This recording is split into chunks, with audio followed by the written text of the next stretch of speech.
तर राज्यभरातली इंधन टंचाई आणि त्यामध्ये गेल्या काही दिवसांमध्ये होत असलेली इंधन दरवाढ याचा फटका स्कूल बस मालकांनाही बसताना दिसतोय। अशीच इंधन दरवाढ होत राहिली तर स्कूल बस चालकांना भाडेवाढ केल्याशिवाय पर्याय राहणार नाही। त्यामुळे भाडेवाढ न करता त्यांना काही पर्याय सरकारसमोर ठेवलेले आहेत आणि त्यातला महत्त्वाचा पर्याय म्हणजे ऑनलाईन ऑफलाईन हायब्रिड मोड क्लासेस। बघूया या संदर्भातला हा खास रिपोर्ट।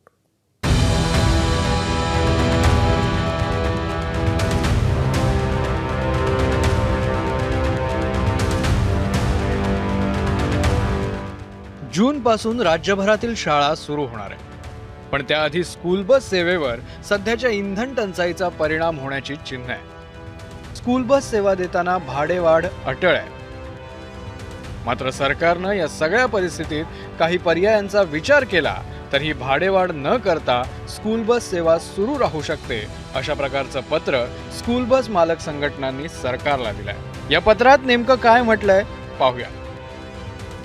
आठवड्यातून 3 दिवस प्रत्यक्ष वर्ग, उर्वरित 2 दिवस ऑनलाईन वर्ग घ्यावे।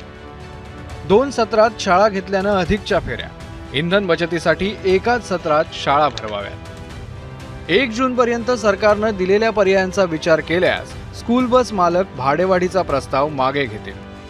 पर्यायांवर विचार न झाल्यास भाडेवाढ अटळ आहे।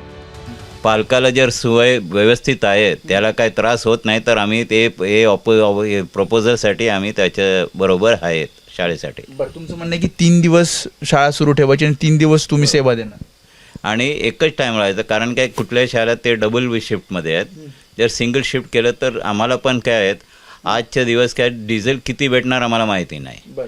जर उद्या राशनमध्ये सांगितलं दिवसाचे नुसतं 20-50 लिटर, कुठल्या गाडी चालू ठेवायचे कुठल्या गाडी बंद ठेवायचे आम्हाला माहिती पडणार नाही। मग एक सगळ्यासाठी सोय गव्हर्नमेंट आम्हाला काहीतरी व्यवस्थित बसवून ते ठरवून घ्यायचं, ते आमच्या रिक्वेस्ट आहे। आता स्कूल बस मालक संघटनांच्या पर्यायांचा विचार केला तर किती प्रमाणात इंधन बचत होईल तेही जाणून घेऊया।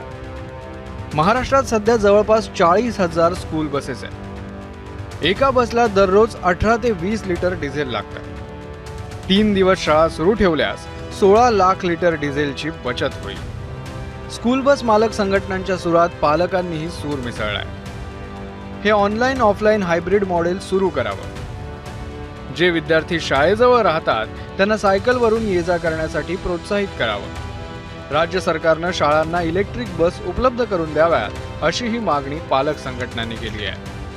गवर्नमेंट की जो बसेस हैं वो अगर ईवी बसेस प्रोवाइड करेगी तो बच्चे जो हैं जो थोड़े दूर रहते हैं वो स्कूल जा पाएंगे। जो नहीं जा पा रहे हैं एटलीस्ट हफ्ते में 2 दिन से स्टार्ट करें हम, जहां ऑनलाइन क्लासेस हों और हाइब्रिड मोड है तो ऑफलाइन क्लासेस भी हों। इस तरह की अपील हमने गवर्नमेंट से करी है और सजेशंस भी हम फिर से पुटअप करने वाले हैं कि किस तरह से बच्चों को स्कूल जो है वो भी नुकसान ना हो। बच्चों को स्कूल जाना भी ज़रूरी है, साथ ही साथ जो है फ्यूल का जो प्राइसेस है उसको भी ध्यान में रखते हुए हम किस तरह से इम्प्लीमेंट करें। पण या सगळ्याविषयी शिक्षक आणि विद्यार्थ्यांचं काय म्हणणं आहे तेही पाहूया। ऑफलाईन ऑनलाईन हायब्रिडला जाण्यापेक्षा ऑफलाईनमध्येच राहावं।